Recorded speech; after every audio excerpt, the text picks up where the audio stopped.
Okay, kanina pinaliwanag natin kung bakit tayo dapat nag-i-index. For this time, itong part ng ating orientation, we will give kung paano ini-index itong cases, no? So, what we're going to do is merong mga na-assign sa inyong mga folders na nakikita sa isang Google Drive. So, makikita yan dito, no?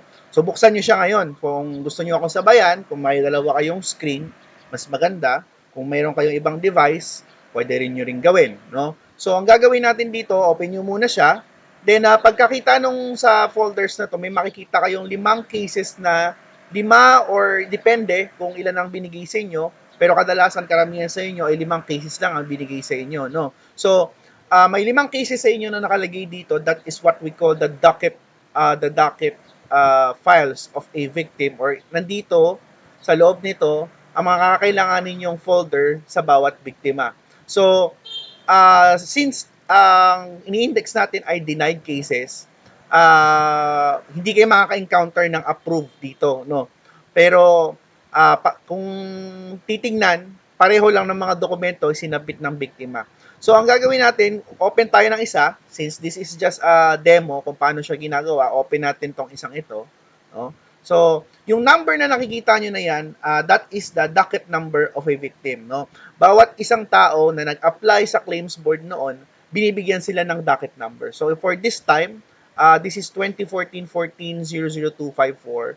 So, yan yung docket number ng ating i-index ngayon. So, sa folder na ito, makikita mo yung board resolution at ito yung mga application forms or application documents na sinubmit ng victim, no? So, yan. Pagbukas natin to, makikita natin lahat ng mga dokumento na ipinasa ng biktima nung panahon na yon, no? So, yan. Tinitingnan natin, bina-browse muna natin. Ngayon, pagkatapos nyong i-browse yung mga documents, ito, buksan na muna natin yung reso. Dito nakalagay, itong reso na to, dito nakalagay lahat ng details, anong nangyari sa kanya, paano siya, no? So, yun. Ngayon, nakabukas na sa Google Form nyo, sa browser nyo, yung mga documents na ibinigay sa inyo ng mga facilitators nyo. Tandaan natin na ang tandaan natin na ang binigay sa atin ay may tamang panahon lang, no? So after nung panahon na yon, or siguro tapos ng semester or term, matatapos na, hindi niyo na ma-access yung mga documents na to, no? So mas magandang tapusin niyo sa nakatakdang oras para hindi mawala yung access sa inyo. So ngayon gagawin natin, pag na-open na natin lahat ng files natin, no? Gaya nito, ito yung mga kadalasan laman yan, i-open natin yung link na paglalagyan natin ng index. No, ito yung tinatawag natin na Google Form, na dito natin ilalagay lahat ng lahat ng mga detalye na ilalagay natin. So, ang mga nakalagay nito, ito yung mga metadata elements o yung mga kailangan kong dokumento out of sa inyo every time na nag-i-index kayo. Tandaan natin na lahat ng bawat isang cases na ini-index natin ay monitored ng ating mga facilitators. So, this is just for a demo. So, simulan natin, no? Lagay po natin kung ano yung ating email address. So, lalagay ko muna ang ating email address dito. So, ang gamitin nating email address, dapat po pala naka-sign in ang inyong mga Google, ang inyong UST account kapag nag-index. So, gagamitin natin sa email na to ay ang email address ng inyong school. So, lagay natin, for example, pangalan nyo, sa format na ito. So, lagi nyo titignan yung format, no? Huwag nyong tatanggalin yung form, huwag nyong iibahin yung format. Kasi, medyo mahigpit tayo sa ganyan para at least magagamit ng agency yung mga ginagawa nyo. So, tandaan nyo, lahat ng ginagawa nyo, magiging parte ng bubuin na museo ng HRVVMC. So, section, lagay lang natin ang ating section, pero sa parte ko, wala naman akong section. And, lagay ko lang dito is, for example, ang aking, sige, lagay tayo section. For example, HRBBMC. Ayan, lagay lang natin dyan. Tapos, ang aking facilitator is si Miss Joanne. So, yan. So, for this one, on the docket number, ito yung sinasabi ko, i-encode nyo lang siya. No? 2014 14-00254. Yan. So, yan. Tapos, click mo lang susunod. So, So tomato, ang HRVV ang tinatawag na Human Rights Violations Victim. So sino to? No? At ito yung Human Rights Violation Victims Detail. So lahat ng nasa section na ito ay may kinalaman sa pagkatao ng biktima. So sino tong pinatutungkulan nila? So makikita nyo to sa dalawang dokumento. Makikita nyo to sa resolution, to gaya nito. Itong heirs of, yan, Juan Campo Calubad, yan yon. Or makikita mo rin siya sa application document or application form or yung app form. So ito tayo dito, no? So ito, human rights violation. Dito na lang kayo tumingin para hindi kayo malito, no? Sa application form. So kung titingnan natin, ang biktima ay si Juan Campo Calubao. So ang last name, yun, human rights violations victim. So name of HRVV. So first name, lagay natin Juan. Okay, Juan. Tapos ang middle name niya is Campo. Tapos ang last name niya is Calubao. Ayan, so nakalagay. So kung may extension name, maglagay. Pero pag wala naman nakalagay dito, wag natin ipilit. So, ang religion, nakikita ito sa isang birth certificate. Wala to ko dito sa application form. So, hahanap tayo ngayon ng birth certificate kung meron. Ito, meron tayong nakita. So, lahat na ng birth certificate. Ito ay Feb 8, 1957. Oh, or pwede rin pala makita to sa application. Itong religion pala, religion. I'm sorry. Religion pala to, hindi birthday. Okay, tingnan natin. So, tingnan natin na mabuti kasi baka mamaya uh,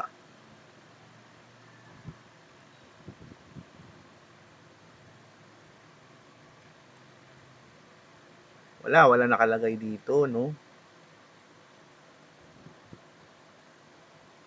Okay. Ito ay birth certificate ng um, applicant. Kasi minsan, tingnan natin na mabuti, no? Ito buti na lang, nakita ko din agad.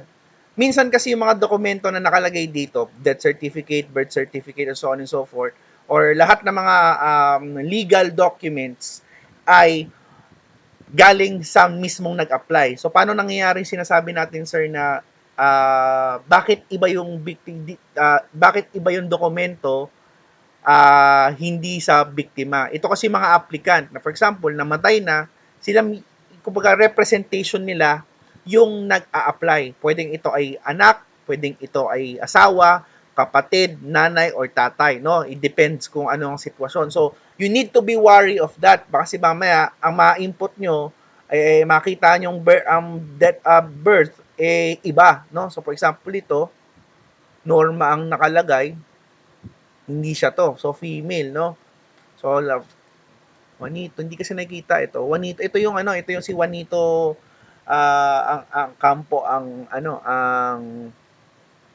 nandito religion, walang nakalagay or inedible siya. So, pag ganito, hindi nyo siya mabasa or walang nakalagay, ilalagay lang natin not indicated.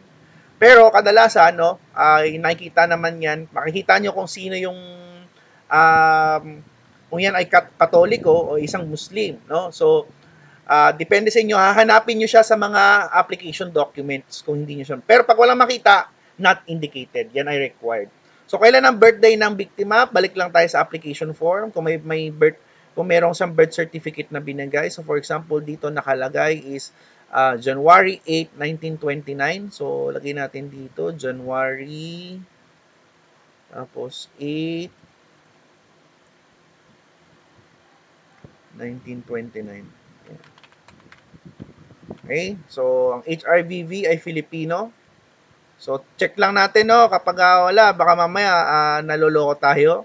So, tingnan kang birth certificate kung meron. Pero dito, wala to sa part na to. No? Dito nakala. Pero sa claims board naman, lahat naman ito ay lahat naman ng nag-apply dito ay kapwa natin Pilipino, no? So Filipino ito. Ngayon, kapag sex or gender, mali nga ang term dito, dapat sex ito, dapat biological, no? So lagay natin dito ay male. So since naka-check dito ay male. Okay? So alleged violation. ano ang pinatutungkulan or ano ang alleged violation. Gaya na sabi ko kanina sa una kong presentation, may iba-ibang violation ang claims board. So, titignan sa natin nakikita ito, punta tayo sa page 2 ng application form. No? So, titingin tayo sa page 2 ng application form. Makikita mo yan dito. So, dito, killed. No? So, lalagay mo lang dito, killed.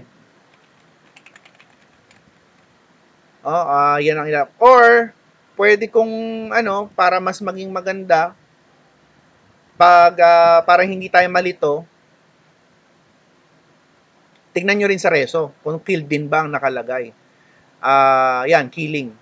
So, titignan nyo sa reso na lang, huwag na lang kayo tumingin doon, killing na lang, dito na lang kayo tumingin sa, huwag na kayo tumingin doon sa application form, tumingin na lang kayo dito sa reso. So, lagyan nyo dito yung killing. Okay? So, this is the primary. Ito yung pinakaunang-una niyang in-apply, no? So, pero minsan kasi may makikita kayo, hindi lang, balik tayo dun sa application form niya, no? Para makita kung ano yung first, pupunta kayo ng reso, no? Pero minsan, makikita nyo kasi dito, kaya hindi ko kayo pinatitingin dito, 3 ang check, 4 ang check, no? So, just to confirm, kung ano yung primary na ina-apply, no? Punta kayo dun sa reso. Sa reso, kung ano yung pinakaunang sinabi, yun yung primary. Kasi kadalasan yan ay yung pinakamataas sa pinakamababang points. 10 points kasi is killing, so on and so forth. No? Sa part na to, isa lang naman ina-apply sa kanya. So, ilalagay lang natin killing.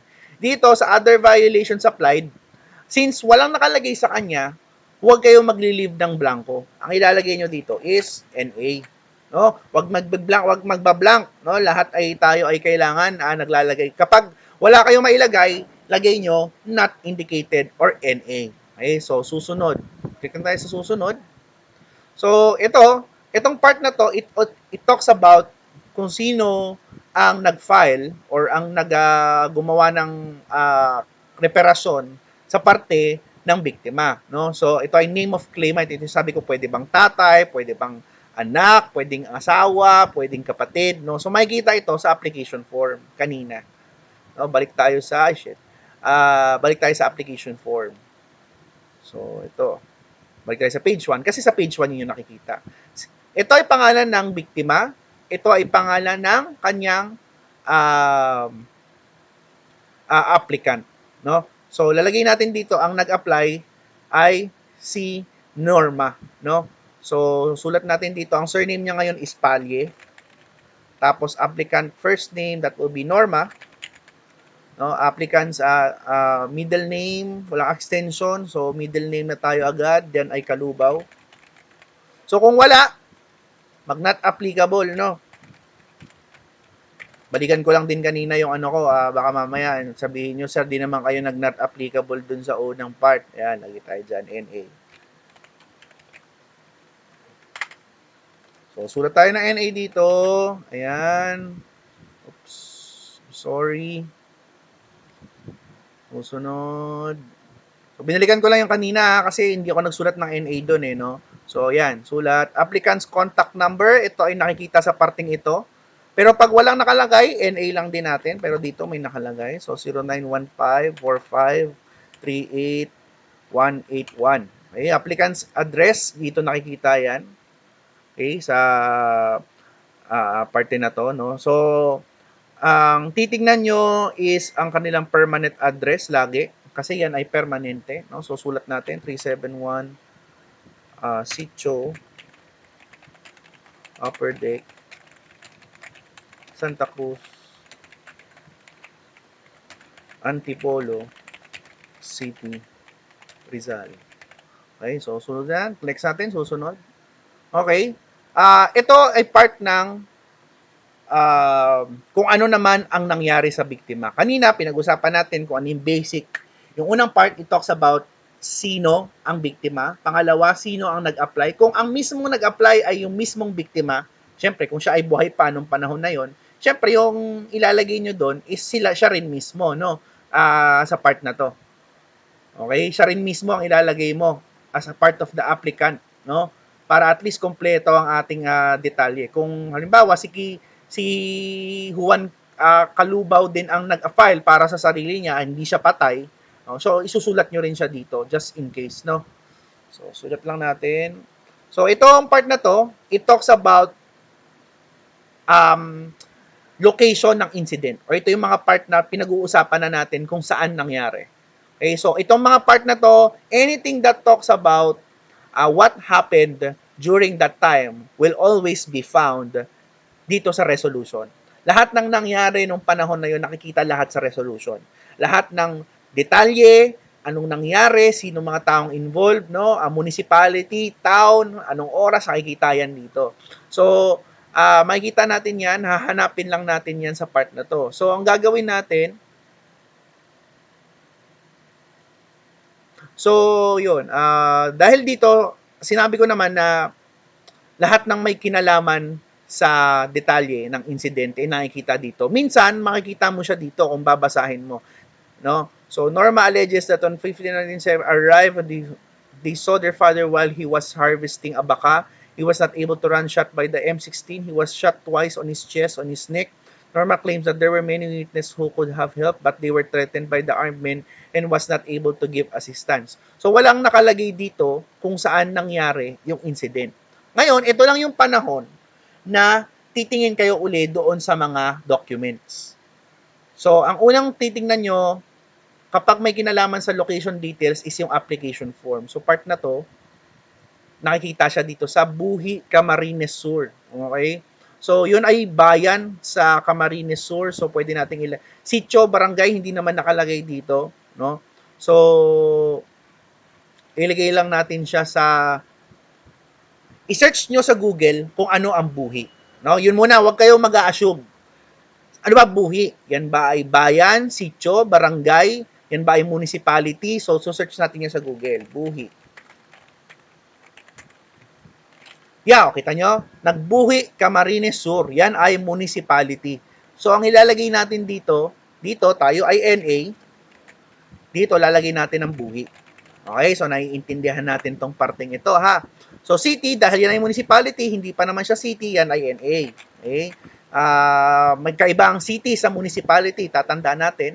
Camarines Sur, that will be, the province will be the Camarines Sur. Camarines Sur. Okay, so nakasulat na yan.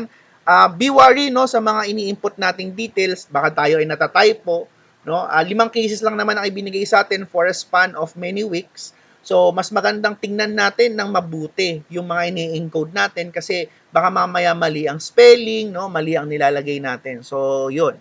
Yun ay mga paalala, no? Okay, so date of incident. So, part na to, July 15, 1975 nakalagay na. So, yan ay pwede nang ilagay dito. So, lagay na natin, July 15. Tignan ang format. Nakalagay na dito ang format. So, lagay natin, July 15, 1975. Lagyan ng Kuwait. Nakalimutan ko, no? So, yan. So, i-breakdown lang natin dito, July 15, 1975. Okay? So, wag kayo mag-shortcut, no? Ngayon, sir, baka kasi, minsan,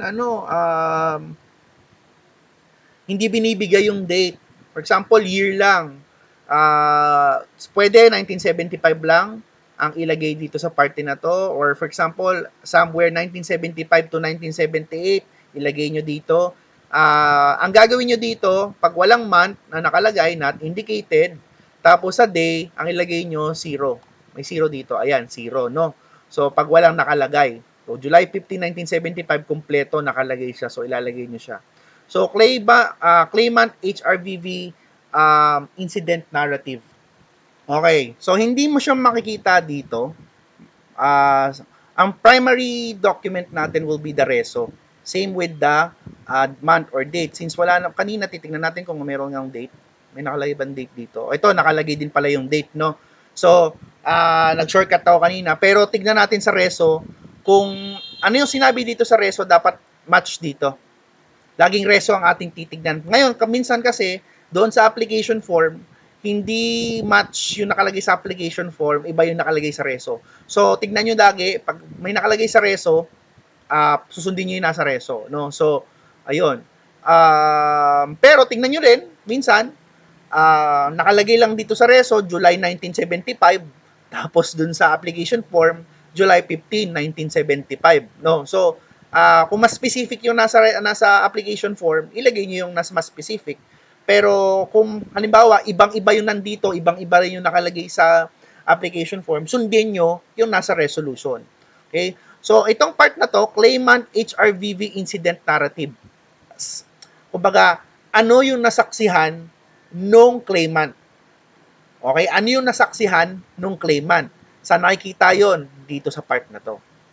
No? So, isusulat lang natin yan. Ang gagawin lang natin dyan is Norma alleges that on 15 July 1975, the Philippine Constabulary or PC arrived with the Civilian Home Defense Force. So, ayan, nasulat ko na, no? So, kailangan, hindi kayo pwedeng mag-paraphrase, no? Lagi natin tatandaan, no? Dapat, kung ano yung nakalagay dito sa reso, ilagay nyo dito.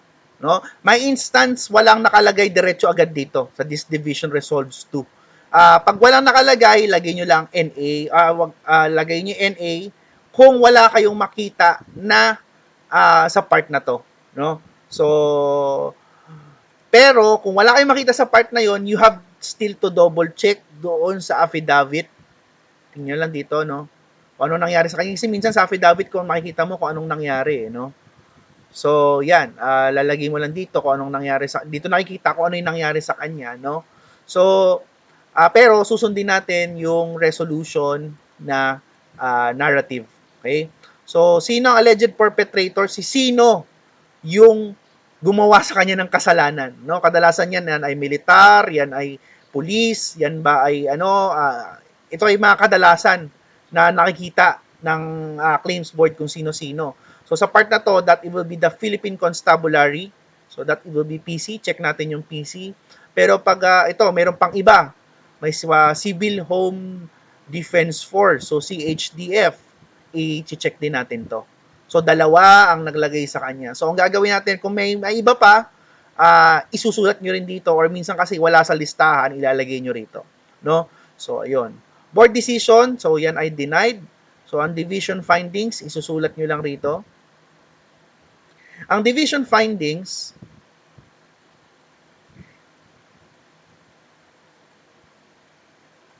okay. So sa part na to, sa division findings, rephrase incident narrative, minsan kasi nire-rephrase nila kung ano yung sinabi ng claimant dito, nire-rephrase nila sa part nila. Pero sa part na to, wala silang part ng rephrase. Parang ito nangyari sa kanya as part of this. So ang gagawin lang natin dito, kokopyahin lang natin to. No? Pwedeng copy, pwedeng mano-manong encode kung yan ay no? So on this part, since denied siya, gusto nating malaman yung rason kung bakit siya denied.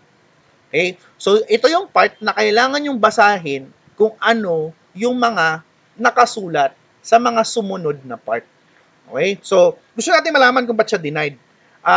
Sinabi ng kanyang anak na pinatay ang tatay niya gamit ang isang M16 rifle habang nag-harvest lang ng abaka. Isipin nyo, nag-harvest lang, pinagtatagtad ng M16, no? After nun, so isipin natin, bakit siya dininay? Makikita ito sa next part after nung division findings na rephrase. So in this instant case, this division rules that the above mentioned elements are not substantially shown by evidence. No? So, pwede mo i-kopyahin ito. So, lalagay natin dito. The division rules. O, pwede natin yan dito. Okay, so, lagyan natin yan. Paste lang natin.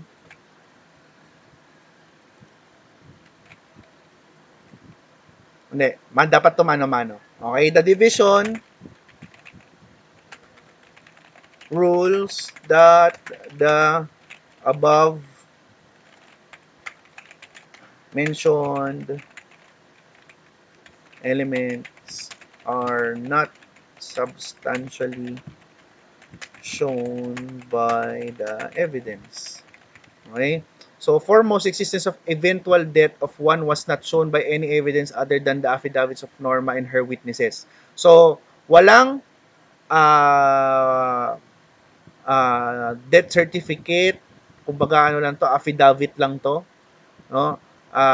So pwede na yung part na yon, walang ebidensya kundi affidavit lang, no? Uh, Yun, kita nyo, the best evidence to prove such facts are inevitably public documents, birth certificates, death certificates, which however were not furnished by Norma. So ilalagay kakopy, ay ito ay i-encode din natin. Okay, mano-mano natin siyang kinopya. So, part na yan. Finally, there is no indication that the alleged victim was exercising his civil and political rights in this case. One was not shown to have been or have been suspected or perceived of expressing his freedom of speech, assembly, and the like when the incident, if true, happened. So, before ka kasi hindi kasi pwedeng pinatay ka lang kasi wala kang ginagawa, hindi nag-harvest ka lang, no? So, kailangan mayroon kang civil or political rights na ine-exercise. So, ilalagay din natin ito. Kasi yan ay another detail. So, walang part. Kasi sabi niya, nag-harvest lang siya ng abaka, yun, pinaulanan ka na, no? So, there is no indication. So, ito ay kokopyahin din natin.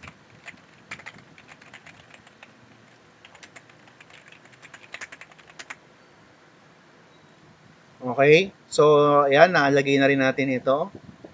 So, ini-skip ko lang yung video, no? So, para at least hindi kayo naghihintay. So, titignan lang natin to.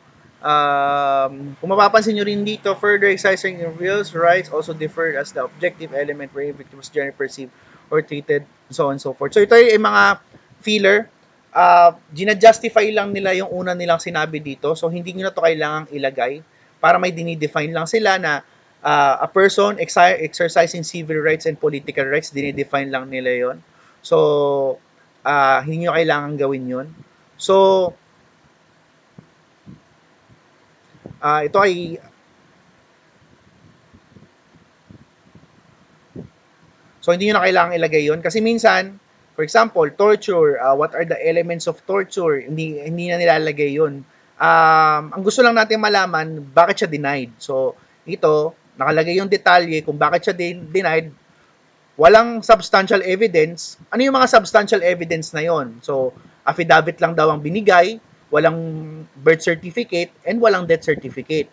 Another, walang pinakita na exercising of civil and political rights, kaya siya, yan ay pangalawang rason kung bakit siya na-deny. Okay, so yun. Yun lang naman natin ilalagay natin sa deny. I-state lang natin yung reason. Dito kasi ito mga summary. So, ito yung summary. Kumbaga, kung hindi mo kailangan kopyahin yung lahat, ito yung parang sinasummarize lang pala nila kung ano yung findings nila, no? Foregoing elements must be proven by a substantial evidence. In this instant, King claimant failed to satisfy the quantum proof of required by law, given that he did not submit any corroborating evidence to support his claim. So, kailangan mag-submit ka ng claim ng enough evidence to justify kung ano yung nangyari sa tatay niya. So, yun. No? So, yun. So, wherefore, premise consider the board through this division deny the claim of reparation recognition of Juan Campo Calubad for killing Roche 1 to 10368. Okay? So, yun ang rason. So, ngayon, tapos na natin ilagay kung ano yung rason kung bakit siya kung bakit siya na-deny, no? So, nilagay na rin natin yung division findings, rephrase incident narrative ng no? So, ilagay natin yon. Okay? So, yun. Ngayon, punta tayo dito. Does the claimant HRVV provide his or her consent to publish his or her story? Okay? So, saan to nakikita? Balik tayo na ng application form. Okay? Yan ay nasa page 2. Okay? Okay. So, nasa page 2. Saan nakikita, sir? Kung siya ay nagbigay ng consent, nandito. itong part na to. Okay? So, I likewise, tingnan yung part na to, I likewise grant the Memorial Commission by my prior consent to share published information about my story for legal purpose other than the publication of the list of eligible claimants and inclusion of the victim's name in the roll. Okay, so, nagbigay ba siya ng consent to publish her story? So, sa part na to, yes. Okay? So, i-explain ko lang, no, bakit meron tayong mga certain criteria kung paano natin nasasabi na nagbibigay ng consent ang isang biktima. Sa part na to kasi, meron siyang pirma. No? Both merong printed name, pareho sila, at meron silang pirma. Okay.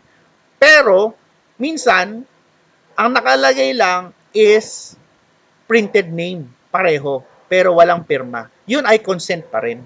May nagbibigay pa rin siya ng consent. Same with, walang overprinted name, pirma lang, no? Pareho. Ngayon, magkakaiba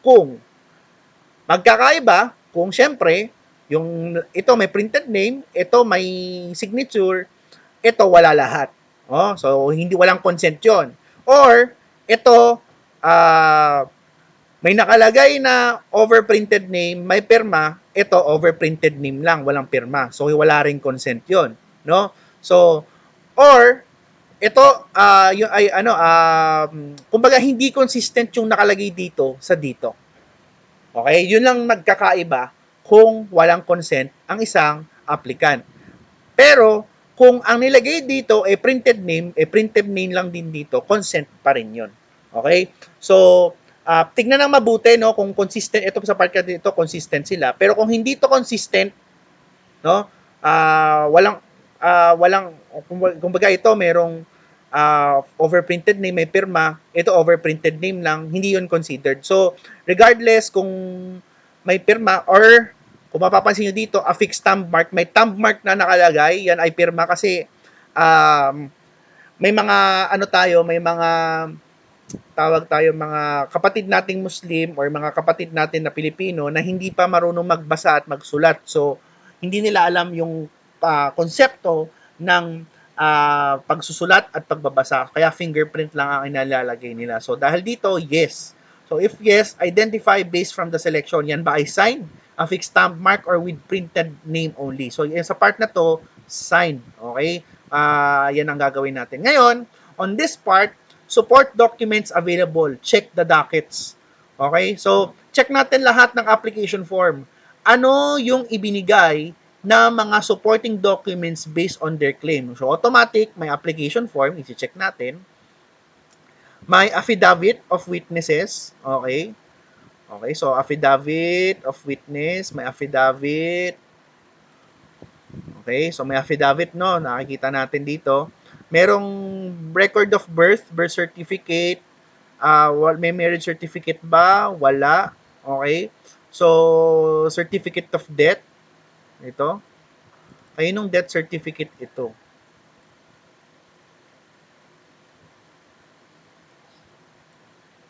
Okay. So, kung mapapansin nyo kasi kanina, so may binigay na death certificate. I don't know kung bakit siya na-deny. Sabi kanina, wala siyang death certificate. Anyway, lagay lang natin dito. Iti-take note lang natin, death certificate. Tignan natin kung may ID. So, kailangan mo i-scroll doon. So, may government ID na binibigay. Ayan, may voter's ID. So, i-check natin. Okay, meron may nakalagay. Okay. Okay, so may special power of attorney, wala naman. So, affidavit, wala. So, yun lang yun, no? So, notarized authority showing proof of identity if the authorized it represent, if HRBB is incapacitated. Okay, sa part na to kasi, meron kayong makikita minsan na, for example, ayaw mismo ng claimant na, ayaw mismo ng biktima, no? Na siya mismo ang mag-claim para sa sarili niya. So, may makikita kayo mga ganito. Buhay pa yung victim, pero ayaw niya siya mismo yung mag-claim. So, meron siyang authorized representative, no? So, may makikita kayong ganito. Pero sa part nito kasi patay na siya. So, hindi na to kailangan. Hindi na natin chinikan, no? So, wala na natin na yun. Ngayon, sa part na to, meron ba tayong na-miss na wala rito sa nakasulat? No, meron ng ID na naka-check, may affidavit na naka-check, may birth certificate, may death certificate ba na, mayroong certificate of death. Okay, may application form. So wala na tayong kailangang ilagay dito. Minsan kasi may newspaper clippings, may proof of detainment, yung kumbaga yung walang nakalagay dito. May barangay clearance, no? So nilalagay nila 'yon. So part na 'yon, lalagay lang natin not applicable. Ngayon titingnan natin sa picture kung nandito yung mukha ng tatay niya. Ito siya kasi mismo yung applicant no. So gusto natin makita ano ba mukha ng tatay niya. No? Kung meron bang picture. O to, siya pa rin to, no? Check natin. Isa-isahin natin para makita natin kung may picture ba ang tatay. Wala. So, ilalagay mo lang, no. Okay? So, after nun, click mo lang submit. So, lagi ka lang ng gawa-gawa ka lang ng mountains. Diyan. So, makikita mong part na to. Verify. Then, okay na. Okay, pwede niyo i-edit yung ano nyo. Kung sakali, sir, meron kasi kaming na ano, no, i-double check. Before niyo i-submit, i-double check niyo rin pala lahat ng mga ginawa niyo. Baka mamaya may na-miss out kayo. May mali or for example, nalito ka, ang tinitignan mo, birth certificate ng ang hinihingi, birthday ng HRVV ang inilagay mo,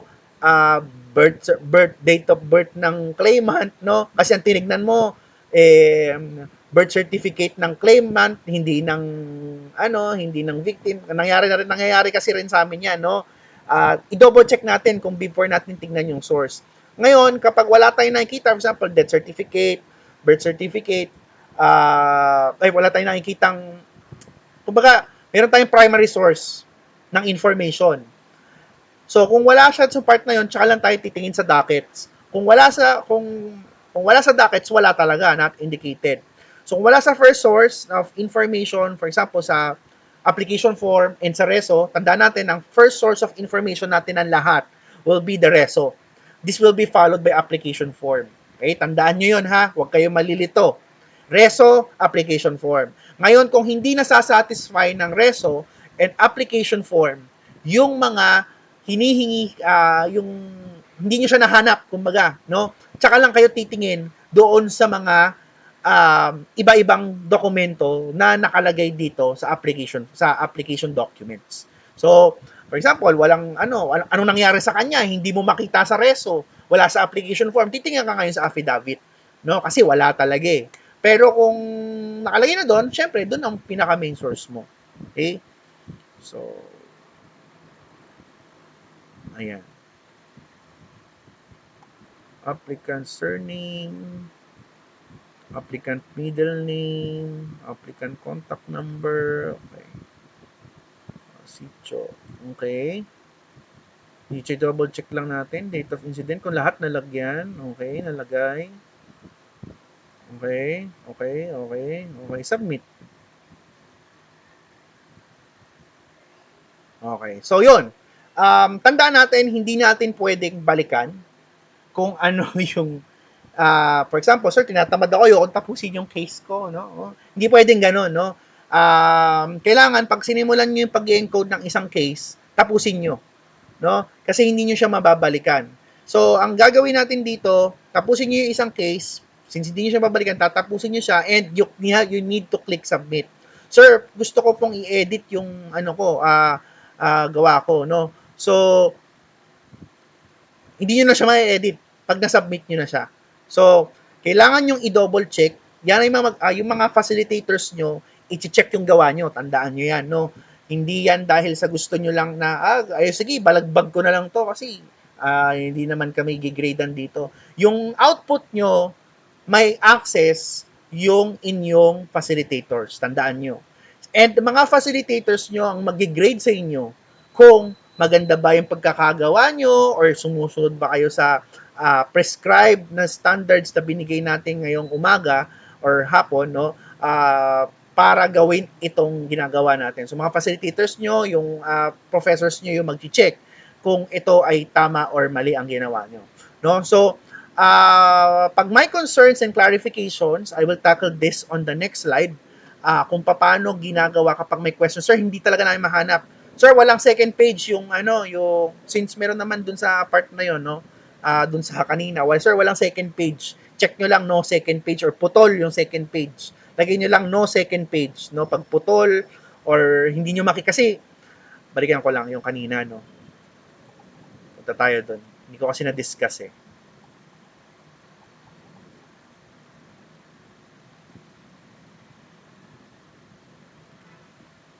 Ayan, ayan, ayan. Ito na ito yung susunod. Balikan natin lang yung part na yun. Ayan, no second page. Putol, minsan kasi yung yung application form dito.